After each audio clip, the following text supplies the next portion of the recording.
Can slowly start. So let me welcome everyone here to our second talk of Hillary term. We are very pleased that so many of our members are joining us remotely and some of us in person as well. Our today's guest speaker is Chris Stringer, who is or was, let's say, interested in human evolution since the primary school, and he has excavated at sites in Britain and abroad, directed the Ancient Human Occupation of Britain project from 2001 to 2013, and he has published over 250 scientific papers, and his recent books include Complete World of Human Evolution, The Origin of Our Species, and Britain, 1 million Years of Human Story. So there are plenty of publications and scientific papers on human evolutions, and Chris will be giving us updates on human evolution from his perspective and from the newest research he has done today. So I'm leaving this virtual stage to you now, Chris. Okay, thank you very much. Yeah, so human evolution, some recent discoveries and their implications. And of course, you know, some basic groundwork that everyone around today, of course, is a member of this species. We call ourselves Homo sapiens, wise humans. May not be such a good name, but that's the name we've got. And of course, if we look around the world, there's a lot of diversity. People come in many different sizes, shapes, and colors. But genetically, we are all closely related, and we belong to this one species.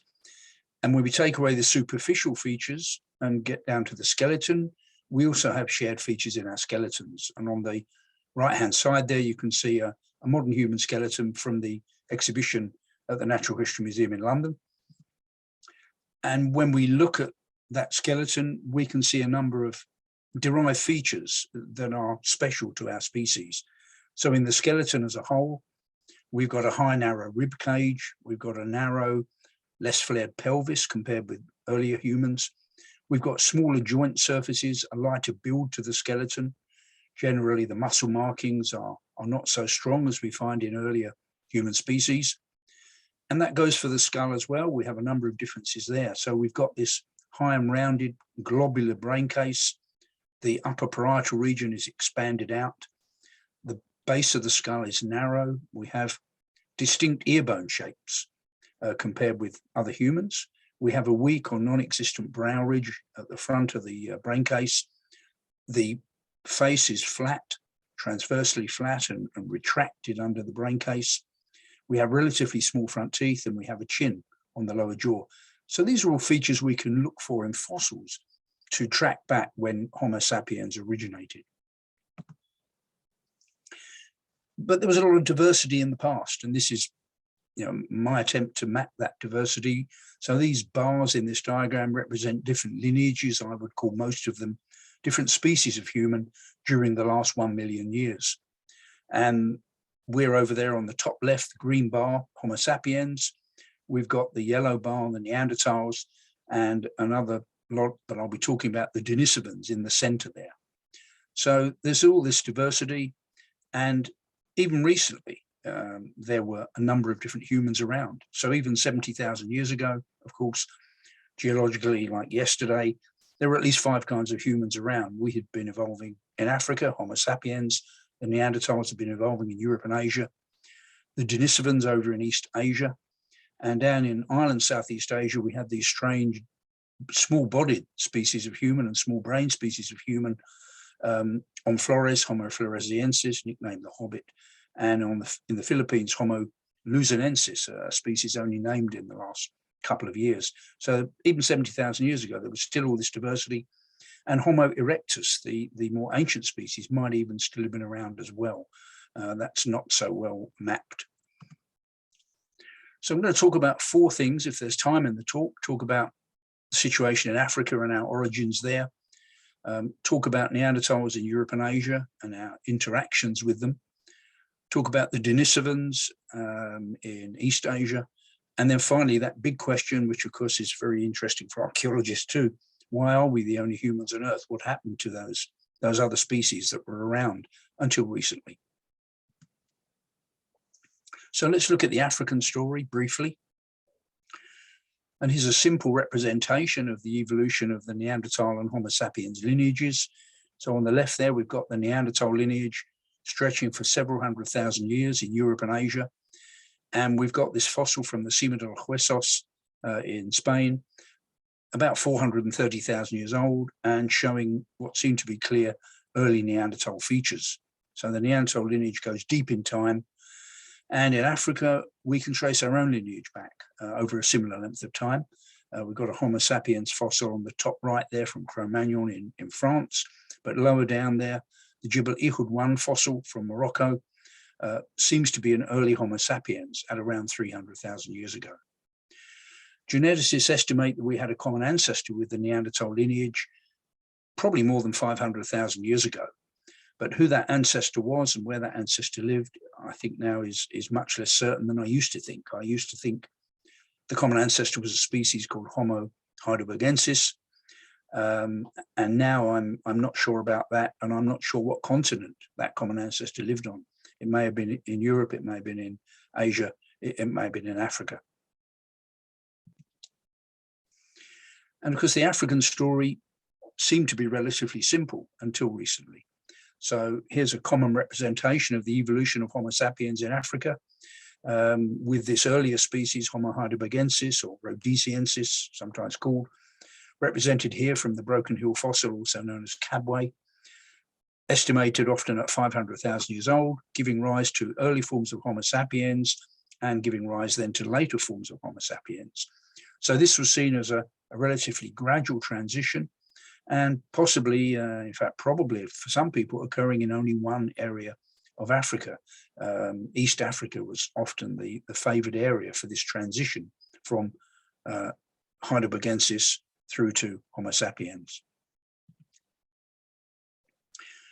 And we know that representation of Homo sapiens, as we've suggested, goes back quite deep. So the Jebel Ihud fossils, which some of them were found back in the 1960s, they've only recently been dated properly, and more material has been recovered from the site. So we have these beautiful stone tools from the site. We have luminescence dates and ESR dates for the material of around 300,000 years. And we've got more complete reconstructions of the Jebel Ihud material now. So a composite reconstruction there of the Jebel Ihud 1 fossil, with a jawbone added to it from relatively new discoveries. And the Jebel Ihud fossil has got some modern human features in the teeth, in the jaws, in the middle of the face, the shape. But the brain case is still quite primitive.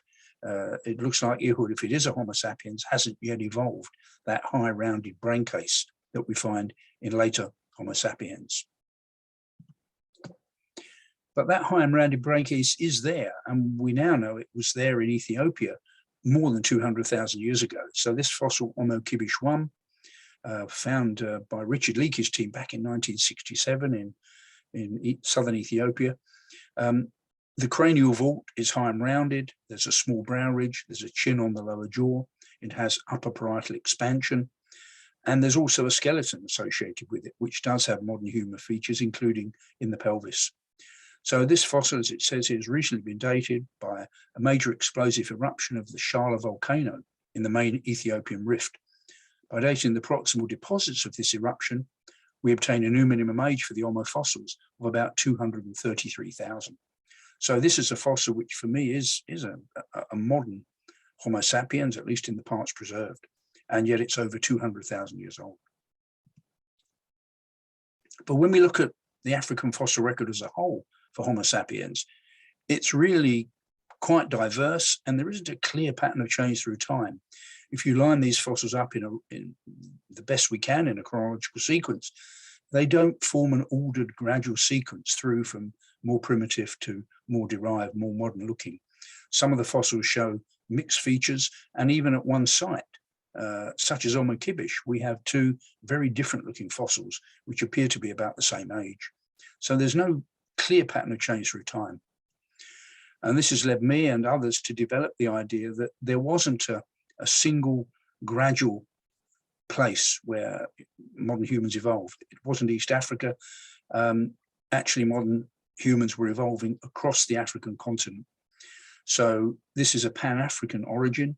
And I've worked with other people such as Eleanor Sherry on this, and Eleanor's quote there says that humans did not stem from a single ancestral population in one region of Africa, as is often claimed. Instead, our African ancestors were diverse in form and culture and scattered across the continent.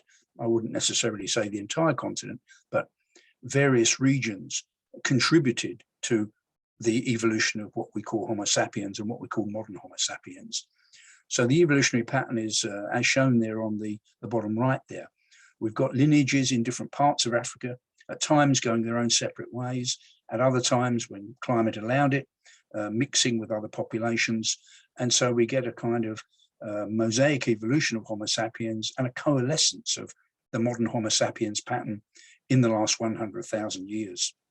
So no single center of origin, and not certainly a gradual change in one place, a much more complex pattern than we used to think.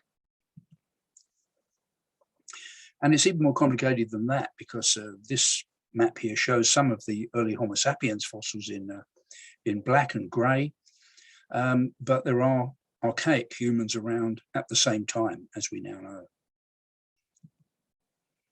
So this fossil from Broken Hill, Kabwe, this is a paper from 2020, where we dated this fossil directly. And as it says here, the best age estimate is about 299,000 years. The age estimate raises further questions about the mode of evolution of Homo sapiens in Africa, and whether Homo heidelbergensis rhodesiensis was a direct ancestor of our species.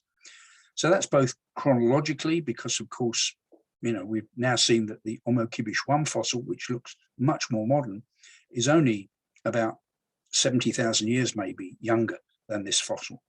And we also look at the morphology of these fossils. So the Broken Hill fossil for me has a face which is very unlike that of Homo sapiens, much less like Homo sapiens than, say, the Jebel Ihud face. So I think that this group that I've called heidelbergensis or rhodesiensis, I think it shows derived features away from the modern human pattern in the face. And for me, that makes it much less likely that this group is the common ancestor for us and the Neanderthals. And that's also unlikely when several examples certainly are actually contemporary with Homo sapiens rather than earlier. So this model seems not to be accurate now. As it says here, the evidence suggests that the large and non-sapiens-like faces of Bodo and Broken Hill 1 represent taxonomic diversity in the African Middle Pleistocene record, which could exclude the large fossils as representative of an ancestral morph for Homo sapiens.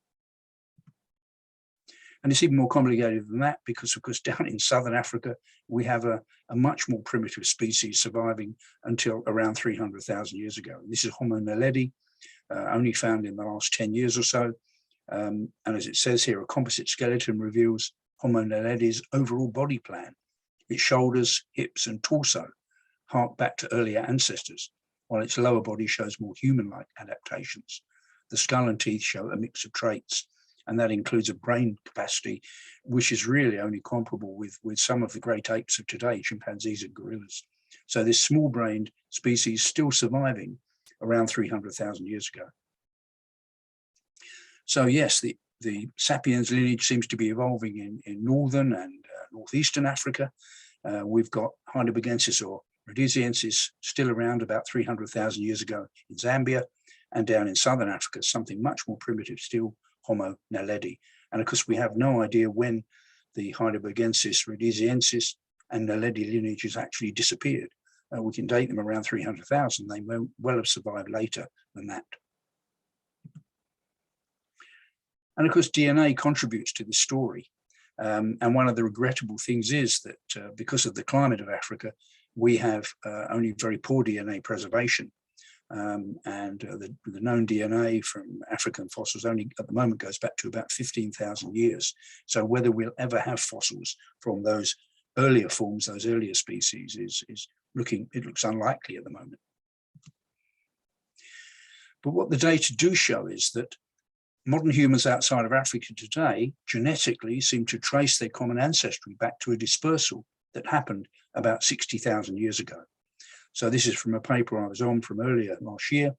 And as we say here, this diagram shows in black here a number of fossils that have complete or partial or complete genomes, which suggests that genetic ancestry is consistent with deriving from a major worldwide dispersal less than 60,000 years ago. So that dispersal, of course, was going to bring these humans into the territories of the Neanderthals. And it's a bit more complicated than that. So this dispersal at 60,000, it looks like it wasn't the only one that Homo sapiens, the only excursion that Homo sapiens made out of Africa. This diagram, this map shows some possible earlier ones, including to China and Australia. And we've got this incomplete fossil from Greece, from Epidema cave in the Peloponnese. And Epidema 1, as shown there at the bottom, it's only the back of a skull, but it looks like a Homo sapiens fossil. The back of the skull is high and rounded, and it looks most like a fossil like Skull 5, which is on the bottom right there. That fossil of Skull 5 is similar in the preserved parts to Epidema 1. So this morphology of Epidema 1 is very different from the Neanderthals, very different from Heidelbergensis. And yet this fossil is dated by uranium series to over 200,000 years old. And what's interesting is that at Epidema cave, it looks like Neanderthals occupied the cave after this date.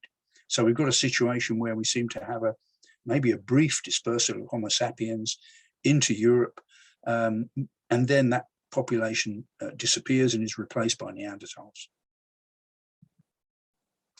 And there's further complications from the Far East. So we've got sites in China which seem to show Homo sapiens fossils at more than 80,000 years old. We've got a couple of teeth from Sumatra, which seem to be more than 65,000 years old. And equally challenging, the data, the archaeological data from Northern Australia. So Madjabebi 2, this rock shelter has a long sequence with a series of luminescence dates.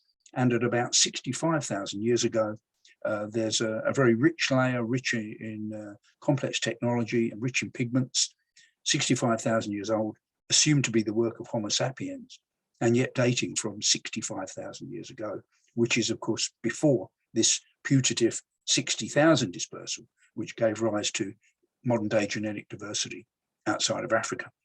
Now, of course, not everyone accepts the dating there. So here's a paper that critiques that dating and argues that the material in Madjabebi is more likely about 45,000 years old. So I think this is an open question. Obviously, more dating will help resolve this, more sites will help to resolve this, whether Madjabebi can't just be the only site in Northern Australia of this age. There will be others to be found and dated if that story is correct. But of course, it does lead to issues in explaining the data, in matching the archaeological data, the anthropological data, and the genetic data. So yes, it looks like there could well have been earlier waves out of Africa more than 100,000 years ago, including Epidema, including that material in Southeast Asia and Australia. And then we have the main wave, which geneticists map from present-day diversity outside of Africa, which occurred around 60,000 years ago. And we have to argue that that main wave overprinted any surviving trace of those earlier dispersals of Homo sapiens out of Africa. So either those early dispersals were unsuccessful and disappeared completely, or this wave at 60,000 was so strong it swamped them, if you like, genetically, and removed any trace of those earlier waves in terms of the genes of people outside of Africa today. So now let's look at the situation in Europe and Asia and the interactions with the last Neanderthals. And of course, it's worth, I don't need to tell you people, I'm sure that the Neanderthal image has greatly changed in the last, particularly the last 20 years, I think. So the original Neanderthal finds, of course, dating back to 1856 in the Neander Valley. We now know the Neanderthals covered a wide range geographically. They weren't just European. They were in Western Asia, they were in Uzbekistan, they were over in Siberia at times. I think they were probably in China at times.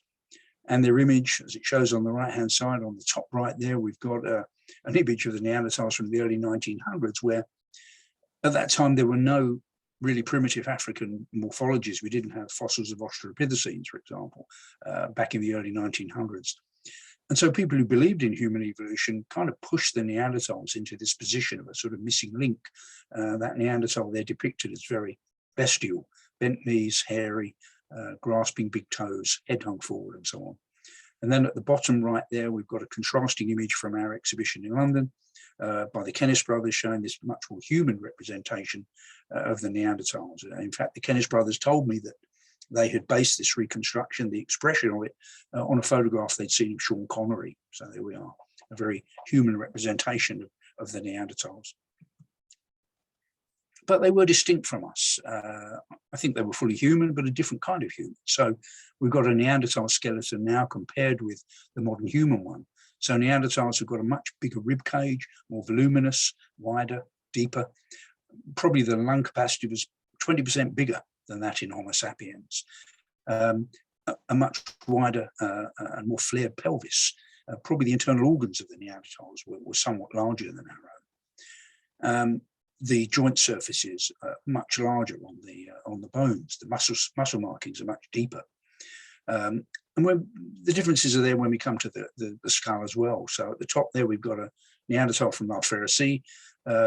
Some primitive features there. So the brain case is long and low, as it is in earlier humans, with a strong brow ridge at the front. Not much sign of a chin on the lower jaw, large front teeth. And then some really distinctive features in the Neanderthal skull, such as that projecting mid-face, an enormous nose on the middle of the face, and the face is pulled forwards. Distinct ear bone shapes, and a little depression at the back of the skull called the suprailiac fossa. So Neanderthals can be recognized very well from their fossil record. And as we've said, modern humans, having evolved in Africa, start to emerge from there, particularly in the last 60,000 years. And so these are some of the genomes that we can map that dispersal of Homo sapiens into the territories of the Neanderthals. And so that brings up that always tricky and controversial question of interbreeding with the Neanderthals. It's something we've argued about for many years. So on the bottom right there, we've got a fossil from Portugal, the Lapido child from Algarvello. And that's been argued to be a hybrid of a modern human and a Neanderthal. We now know that fossil is only about 26,000 years old.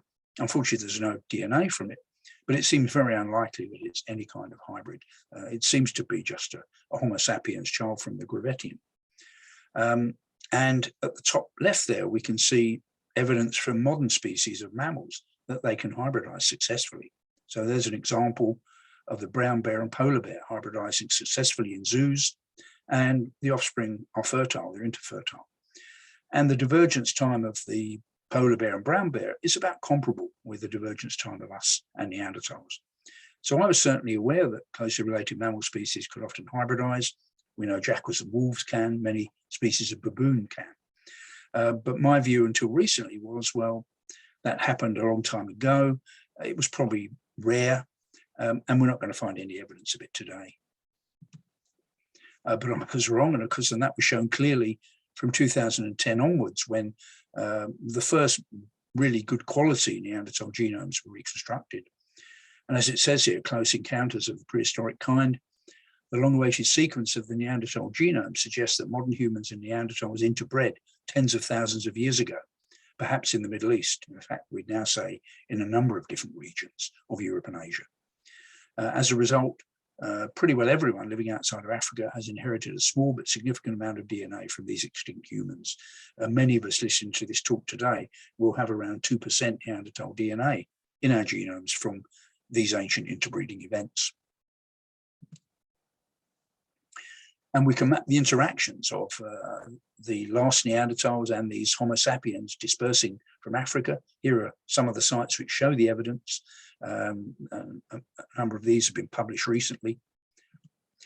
And here's just one example from Oasi in Romania. So this jawbone found many years ago now has a strong chin on the front and therefore looks like a Homo sapiens, but the teeth are large and have some unusual features. And so it was hypothesized that it might be some kind of hybrid. And sure enough, when the genome was analyzed from this fossil, which is about 40,000 years old on a direct radiocarbon date, it was found to have about 9% Neanderthal DNA in the genome, so much more than we find today. And as it says here, it's estimated that this individual's Neanderthal ancestor was introduced in the previous 4 to 6 generations. So this is dated from a time when, as far as we know, the Neanderthals were heading for extinction, physical extinction at least, around 40,000 years ago. And yet there was still interbreeding going on between Homo sapiens and some of these late Neanderthals. And here's a paper that's worth a look if you want to really get an update on the genetic data. And this is rather a complex diagram of some of the genetic data. So on the left-hand side there in yellow, we've got the Neanderthal and Denisovan lineages diverging off quite early, maybe 550,000 years ago from the Homo sapiens lineages. Then on the right-hand side, we've got African lineages going through to the present day. And then in the center there, we've got a variety of genomes from Europe, including some of the ones I've talked about. And what's interesting is you can see there, Ust-Ishim, Oase, and Zlati-Kun, some of these early lineages don't seem to have any modern descendants in the European genomes. So some of these lineages seem to have actually died out, but others, as shown here, contributed DNA, which we find today in Europe and East Asia and Siberia.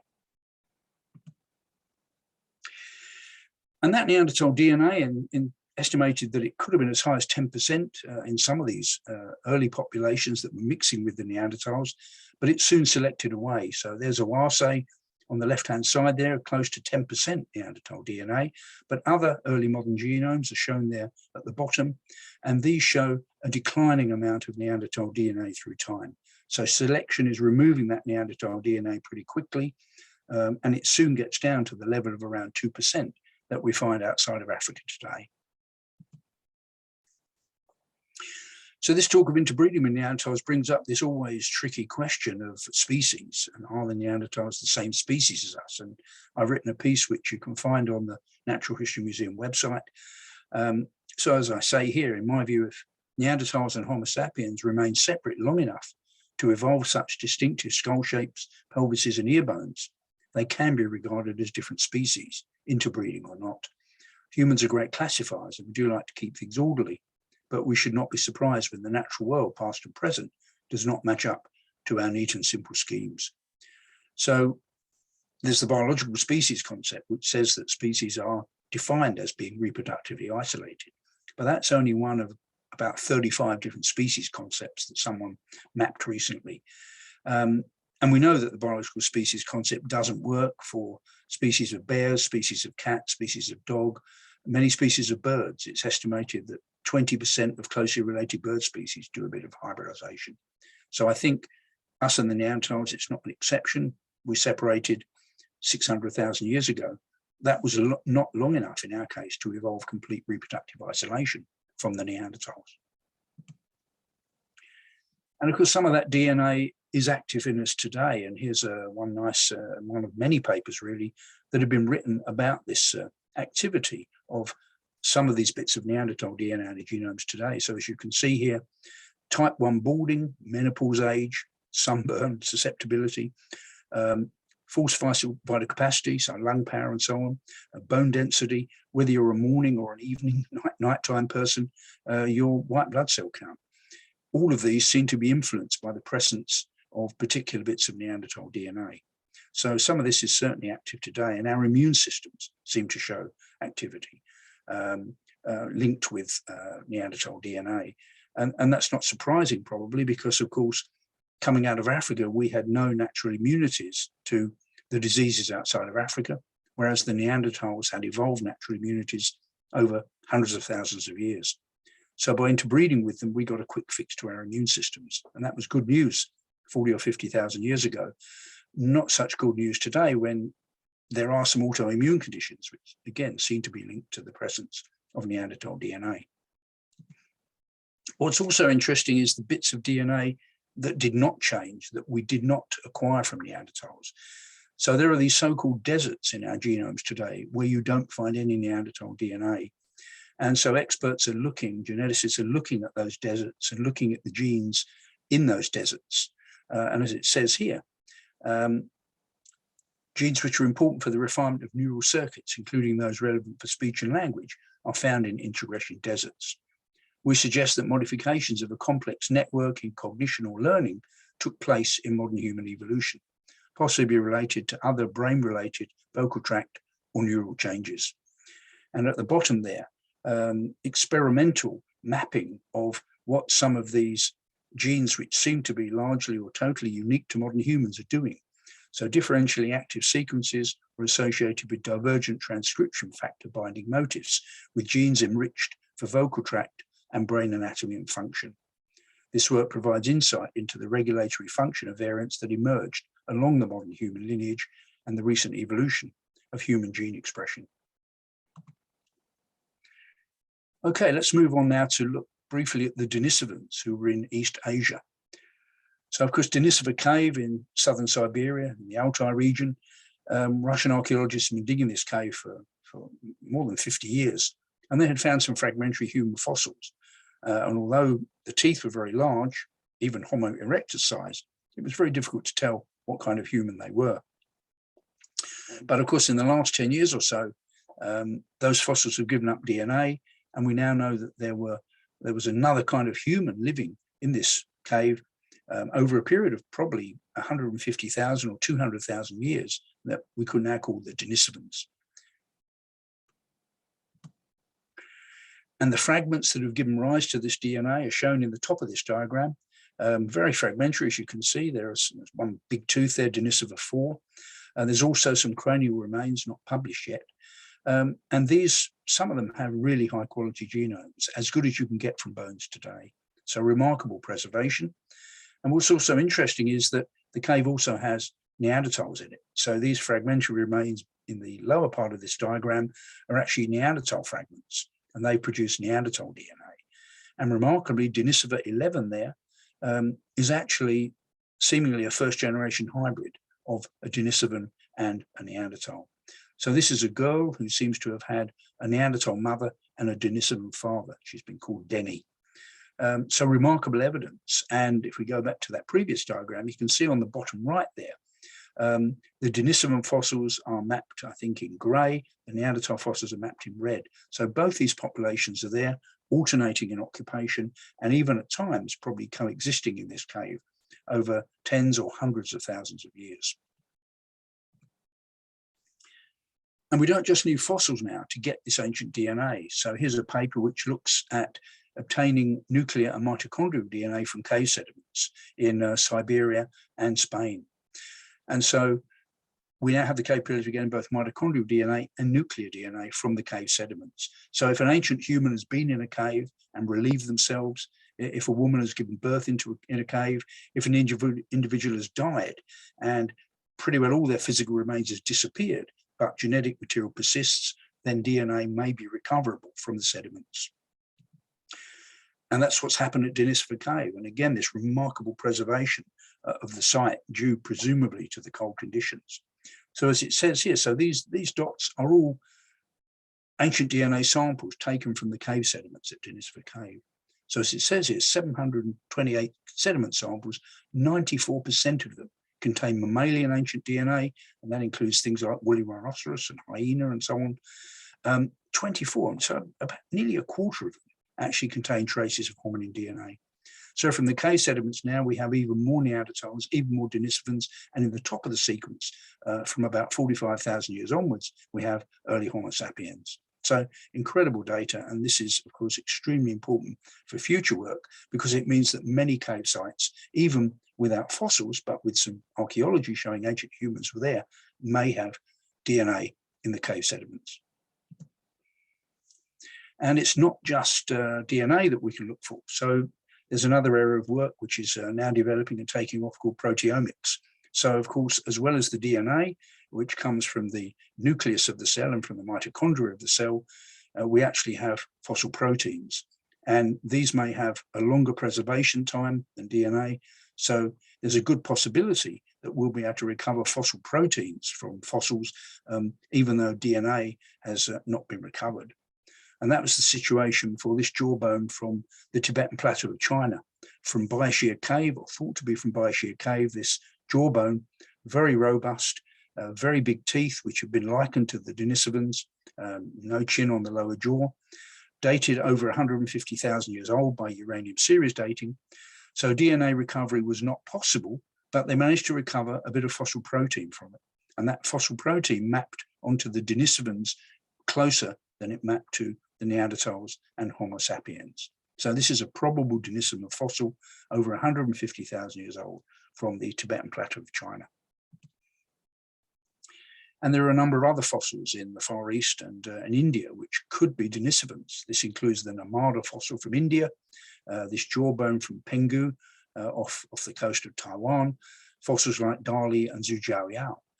None of them have had their DNA sequenced yet, so we don't know whether they are Denisovans, but this is certainly something to be looked at. And equally, their proteins, their fossil proteins, could be investigated. And this is true for this beautiful fossil, which I was involved in studying and publishing last year, the so-called Dragon Man find from Harbin in northeastern China. So this fossil, very large-brained, archaic features in the cranial vault, long and low with a great big brow ridge, but the face looks much more like a Homo sapiens face. And there's only one tooth preserved in the upper jaw, one tooth left, but it's a massive molar, very like the ones from Denisova Cave. So again, this could be a Denisovan, more than 150,000 years old as well in this case. But until we have its DNA or its proteins, we can't be sure.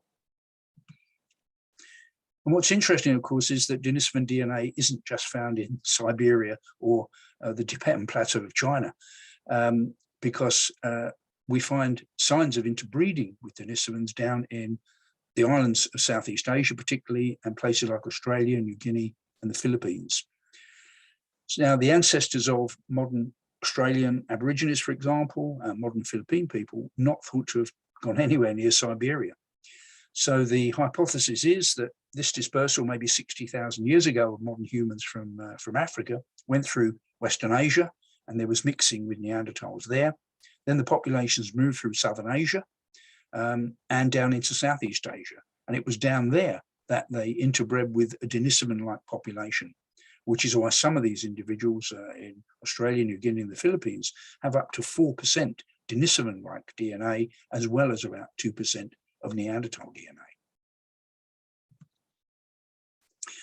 And where did those southern Denisovans live that appear to have interbred with the ancestors of populations in New Guinea and Australia and the Philippines? Well, we think that Homo luzonensis was in the Philippines, Homo floresiensis was in Flores, Homo erectus may still have been in Java. So my best bet, and that of the rest of us, is that these southern Denisovans were living in places like Sumatra, Borneo, and Sulawesi. And indeed, there are artifacts on Sulawesi that are thought to be more than 150,000 years old, may well have been made by Denisovans.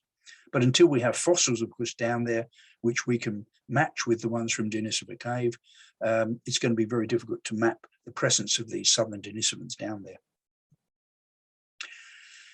And possibly then this maps the range of both Neanderthals and Denisovans. So Neanderthals had an east-west range largely, whereas Denisovans may well have had much more of a north-south range, ranging from the colder areas of Eastern Asia, Siberia and China, down into the tropical and subtropical regions of Southeast Asia. And on genetic data, it appears that the Denisovans are somewhat more varied genetically than the Neanderthals were. So a lot more to learn about these Denisovans, including, of course, their extinction date, because the physical extinction of the Neanderthals we think we can map to around 40,000 years ago. For the Denisovans, we have no idea how long they survived.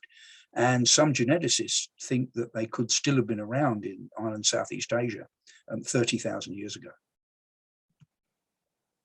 So that last big question, why are we now the only humans on Earth and what happened to the others?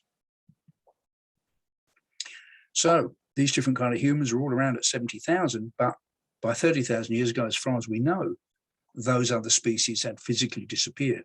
Of course, genetically, the Neanderthals and Denisovans did not disappear. They live on, some of their DNA lives on in us today. So why? Well, I grabbed these from the popular literature, and I'm sure you've got your own contributions to make to this debate. So top left there, Homo sapiens were to blame for Neanderthal extinction because they were better hunters and outcompeted them for food, a computer model shows. Bottom left there, climate change likely iced the Neanderthals out of existence. Two extremely cold, dry periods correspond to the disappearance of the Neanderthals. Because the problem there is if it was extremely cold for the Neanderthals, it would also have been extremely cold for early Homo sapiens. Top right there, one of the most recent ideas, the end of the Neanderthals linked to a flip of the Earth's magnetic poles, as studies suggest. An event 42,000 years ago, combined with a fall in solar activity, was potentially cataclysmic, researchers say. Well, again, the problem there is, this does seem to have been a significant event, but of course it would have been significant for everything on the surface of the Earth, not just the Neanderthals. So I think this idea is overreached, and we've written and published a reply to this paper critiquing some of the conclusions and the just overinterpretation of the data. Bottom right there, Homo sapiens developed a new ecological niche that separated it from other hominins. A new study argues that the greatest defining feature of our species is not symbolism or dramatic cognitive change, but rather our unique ecological position as a global generalist specialist. And in the center there, and quite a nice idea, humans owe our evolutionary success to friendship. Cooperation was the key to our long-term survival. So we may have had a lower level of aggression within our groups, greater cooperation, greater networking between different populations compared with these other humans. And my summary and my feeling at the moment, I think our behavior was a big factor, probably the biggest factor in our success. Maybe we networked and accumulated knowledge better, learned to extract resources more intensively from the environment than those other humans did. And above all, found ways of improving the survival of our children and probably older people as well. As our numbers grew and we spread ever wider, perhaps we simply absorbed some of those other species out of existence. So thank you for listening, and I'd like to thank all the people who've supported my research, all my collaborators and all my sources of data and illustrations. And there's some books you can read, and those have been mentioned already. And if anyone's on Twitter, you can find me on Twitter with that handle. So yeah, I'll stop there. Thanks very much. Many thanks for this talk, Chris. It was really exciting one. As always, if anyone who is joining us with any questions, you can write them down in the chat, and I will read out loud, or you can just raise your hand and ask your question directly. But yeah, before that, I will give you some time to think about your questions and start with my own ones. So Chris, going back to the start of your talk, how widely would you say is now accepted that Pan-African origin theory or hypothesis you were talking about? Well, I think genetically, there's no doubt that we have a primary African origin. And I think what's happened is that it's no longer 100% recent African origin. And if I was giving this talk 15, 20 years ago, I would have said, yeah, we're pretty well 100% recent African origin. Now you'd have to say it's more than a 90% recent African origin. So it's not a complete recent African origin. And this has led to a revival of this other idea of multi-regional evolution. But I think what we've got is really modern humans coming out and mixing with those other species. So I would call it out of Africa and hybridization, mostly out of Africa. That's Svante Pääbo's term for it now, mostly out of Africa. I think that's a good term. So we largely map our genetic and physical evolution back to African ancestors. Behaviorally, that's obviously something for you archaeologists to think about. For me, I think it's less clear, but I would still say that most of our behavior probably maps back to Africa as well in its origins.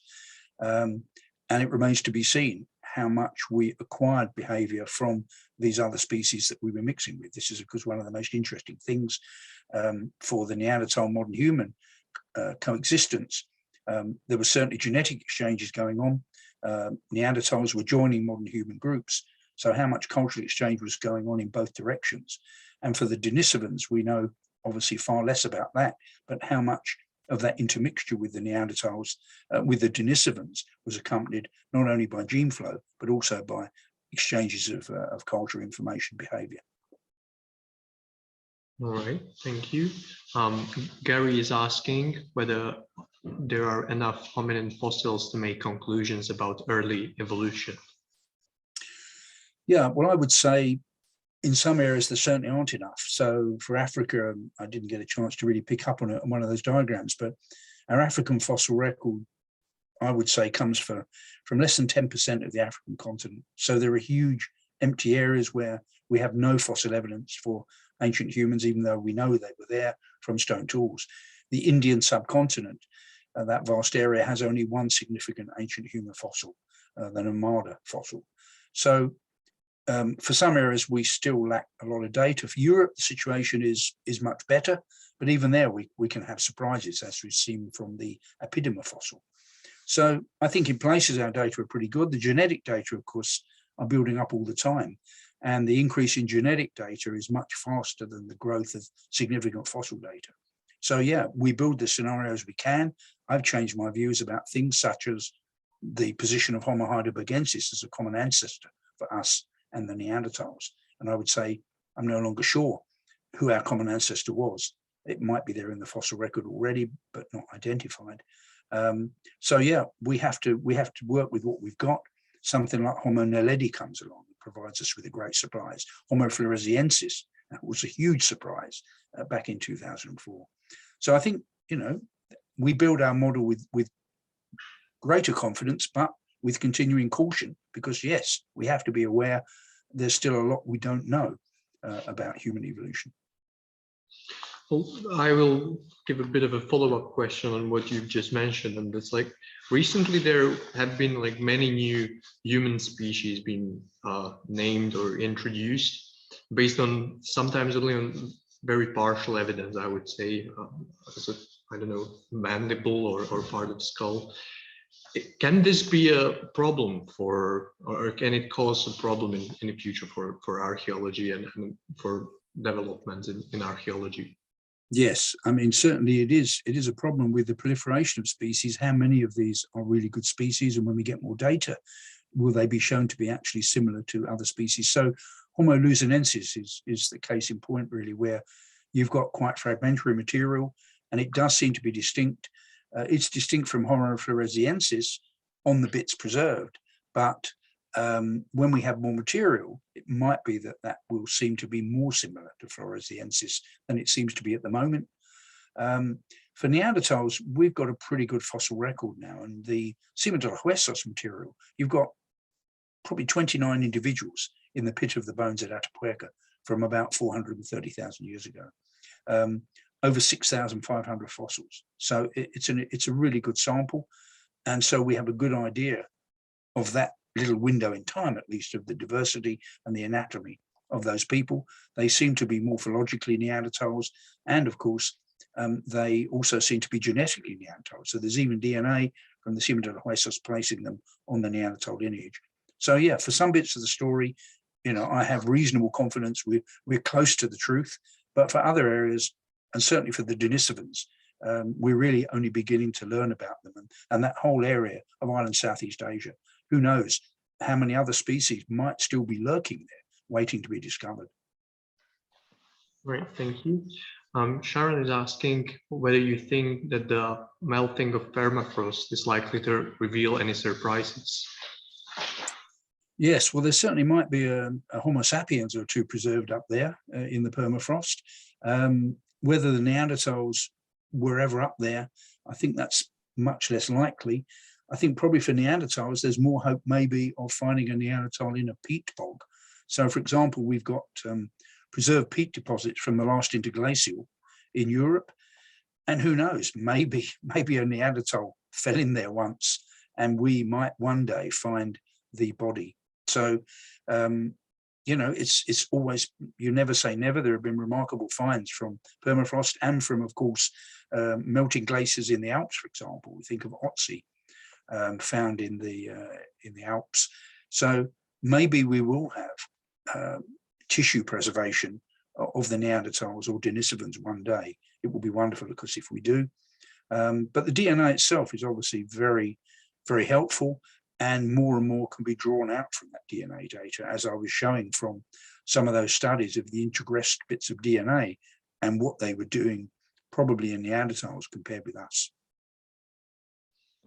Right. So if we would have some of this DNA preserved of other species, which we don't have for now, would it be possible to trace whether we have still some parts of the DNA present in ourselves today, or as it is possible with Neanderthals, or not really?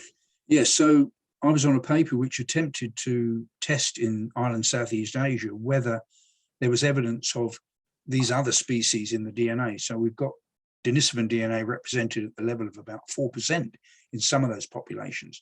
So we all tested whether there might be very small amounts of distinct archaic, so-called archaic DNA that might be coming from, let's say, Floresiensis or Luzonensis or Homo erectus.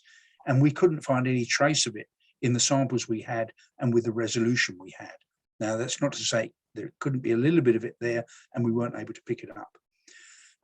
So it's possible there will be others. And in Africa, there's certainly some data that Africans too have introgression from archaic humans in sub-Saharan Africa. So possibly this is from Heidelbergensis rhodesiensis, possibly even from Homo naledi, who knows? So there are traces of archaic DNA there, but because, as I mentioned, of the African conditions, we don't have a genome of one of those ancient African humans to compare to really map where it's coming from. So we don't have the equivalent of a Neanderthal or a Denisovan genome in Africa that can tell us the source of this putative introgressed DNA. But it looks like it is there. And so African populations too may have a similar level of what can be called archaic DNA, not yet well mapped. All right, thank you. Are there any other questions? Maybe in the room? Do you have? Just come in here and you can ask it yourself. Okay.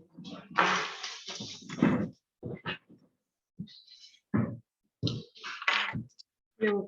Thank you so much for the talk. I just wanted to ask you your hypothesis about, behavioral reasons for us being the only species left in present times.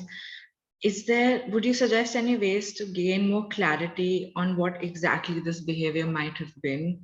Maybe something we can observe in the archaeological record, what we can look out for when we are trying to understand why we were the only ones left? Yeah, I think that's a very good question. I mean, I don't have the answer to why we're the only ones left. I think for the Neanderthals and us, we can map the disappearance of Neanderthals pretty well. And of course, the behavioral gap between us and Neanderthals has narrowed down. So it's very difficult to point to a single thing. I mean, representational art, representing animals and figures, for me, I don't see evidence for that in Neanderthals. We know now that early modern humans were apparently producing representational art over in Borneo and Sumatra as early as they were in Europe. So I think probably that kind of art was there in the common ancestor of those populations. So it probably was in Africa before 60,000 years ago, and it came out with modern humans and spread with them. So that may indicate something about the minds of modern humans compared with Neanderthals, that kind of representational figurative art. But I'm not an archaeologist, so I'm treading in dangerous territory here. And it may well be that it was an organizational thing for modern humans. And so it may be that as we are able to map the sites of early modern humans and compare them with Neanderthals and Denisovans in more detail, we may find that it was indeed networking, that larger group sizes, allowing the greater storage of information and passing it on from one generation to the next. It may well be the survival of older people that are not only going to be grandparenting, which will help the survival of infants, but it also means they've got a store of knowledge which covers a longer period of time. And that knowledge store can be important in the bad times. Older people may remember survival strategies that worked in the previous past. And also something that we see for Australian Aborigines, for example, is the older people are the ones who store the kinship knowledge. So they have in their heads this fantastic map of relationships, of who's married who in the past. And that can be important in building alliances with other groups, in tracing back to a common ancestor. So I think even the survival of older people may have been important in the success of modern humans. If less were surviving in Neanderthals and Denisovans, that may also have held them back a bit.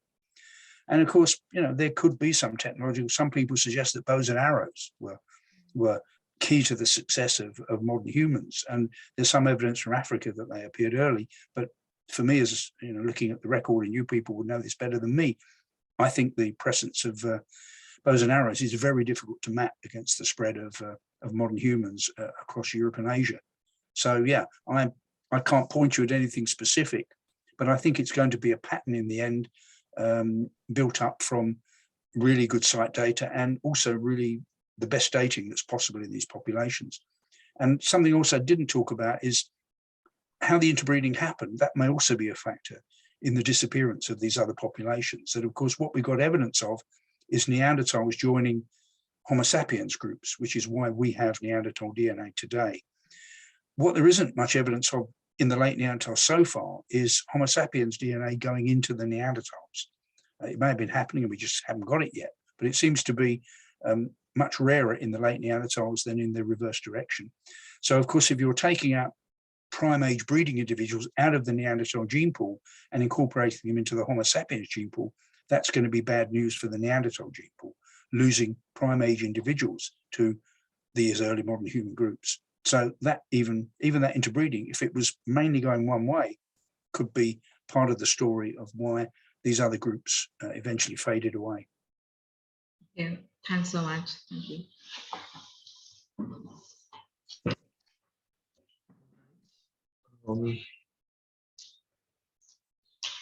We have another question from Steve. What do you predict to be the most exciting developments with regards to our understanding in human evolution over the next 10 years or so? Yeah, that's a good question. I think that the sediment DNA is going to be really important because, there are many parts of Europe and Asia where we don't have a good fossil record, but there are cave sediments with stone tools. So if the preservation conditions are right, we will be able to map now the presence of Neanderthals, Denisovans, and Homo sapiens in these sites from DNA evidence. And we may even find other humans like the Denisovans that were there too. So I think the sediment DNA is going to revolutionize the way sites are dug archaeologically in this time period. If there's DNA preservation, then collecting for DNA samples should be part of the excavation strategy from the very beginning now of any new site that is going to be excavated. And the good thing is that even in Africa, in high altitude sites, in deep cave sites, there might even be sediment DNA preservation there where you haven't got fossils. So I think that's a huge breakthrough and will be very important. On the genetic side, yeah, I think that studies that are going on of the introgress DNA, what comes across into modern humans and what doesn't come across into modern humans, that will be important in really pinning down what bits of DNA are unique or largely unique to the Homo sapiens lineage and which are unique to the Neanderthal and Denisovan lineage, and then looking at least to some extent what the function of those bits of DNA is and possibly what differences there were between the populations. So, for example, a high altitude gene present in people in Tibet now can be linked with the Denisovans.